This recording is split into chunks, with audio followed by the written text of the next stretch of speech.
আজকে এই টাকা এখন পর্যন্ত ব্যাংকে প্রায় 7 কোটি টাকা হয়েছে। এই টাকা কোনো তোলাও হয় নাই। ওনাকে নিম্ন আদালত প্রথম দিল 5 বছর, এরপরও তার তৃপ্তি মেটে নাই শেখ হাসিনার খুনি হাসিনা।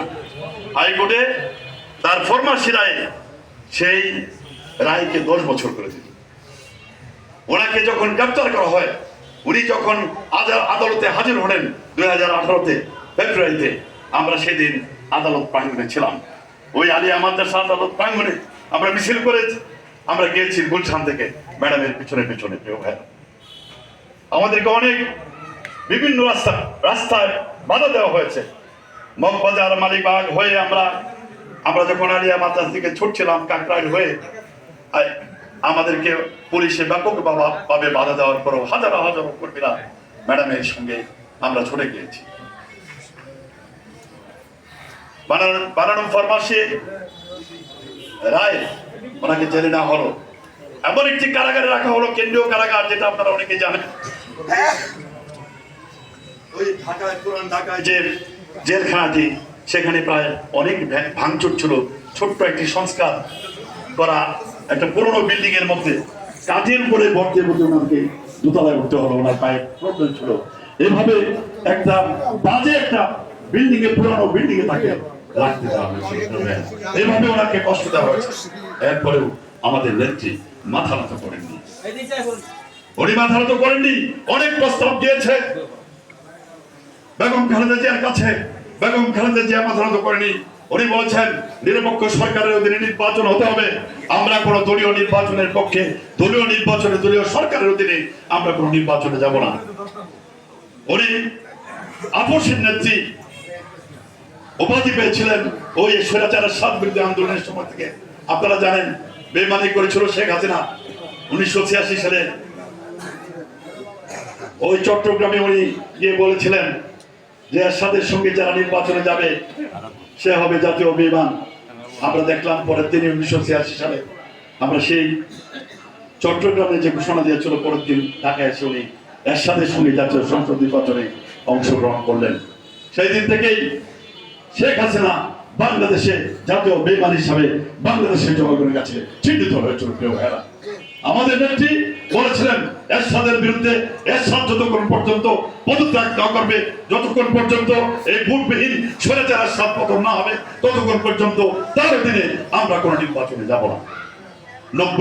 9টি বছর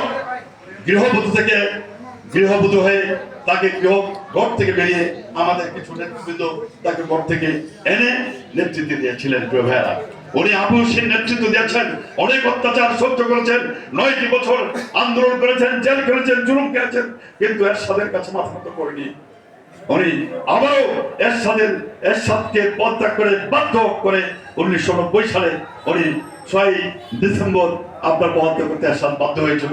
1991 একটি সুষ্ঠু নির্বাচনে, নিরপেক্ষ শাহাবুদ্দিনের সরকারের অধীনে একটি নির্বাচনের মাধ্যমে বিএনপি আবারও রাষ্ট্রীয় ক্ষমতা আসে, সংসদীয় গণতন্ত্র দেয় এবং বাংলাদেশের প্রধানমন্ত্রী, মহিলা প্রধানমন্ত্রী, একমাত্র প্রধানমন্ত্রী দেশনেত্রী বেগম খালেদা জিয়া প্রথম বাংলাদেশের প্রধানমন্ত্রী নির্বাচিত হন। আজকে আমরা গর্ববোধ করি যে আমাদের নেত্রী দেশনেত্রী বেগম খালেদা জিয়ার জন্য। আমরা গর্ববোধ করি বিএনপির জন্য। বিএনপি কি?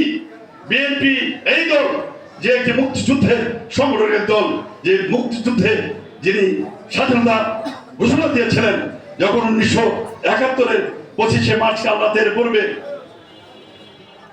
বাংলাদেশের মানুষ যখন দিশাহারা হয়েছিল, বাংলাদেশের মানুষ যখন কোন নেতৃত্ব পাচ্ছিল না, কি হবে পাকিস্তানিদের যে বর্বর যে আক্রমণ 1971-এর 25শে মার্চ কাল রাতে ঢাকায়, কালো রাজপথে, ঢাকায় বিভিন্ন ইউনিভার্সিটি সহ বিভিন্ন জায়গাতে তারা গুলি করে অসংখ্য মানুষকে হত্যা করেছে।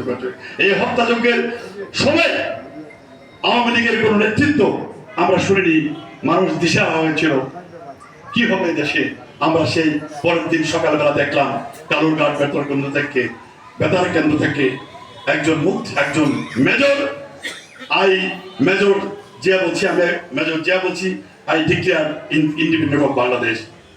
উনি প্রথমে একজন রাষ্ট্রপতি নিজেকে রাষ্ট্রপতি বলে ঘোষণা দিয়ে স্বাধীনতার ঘোষণা দিয়েছেন প্রিয় ভাইরা, এবং বলেছিলেন যত ইপিআর, যত আর্মি যারা আছে, পুলিশ, মিডিয়ার, সবাইকে এই মুক্তিযুদ্ধে অংশগ্রহণ করার জন্য, জনগণকে সঙ্গে অংশগ্রহণ করার জন্য সেই দিন ওই 1971 26 মার্চ কালুরঘাট বেতারগঞ্জ থেকে মেজর জিয়া স্বাধীনতার ঘোষণা দিয়েছিলেন।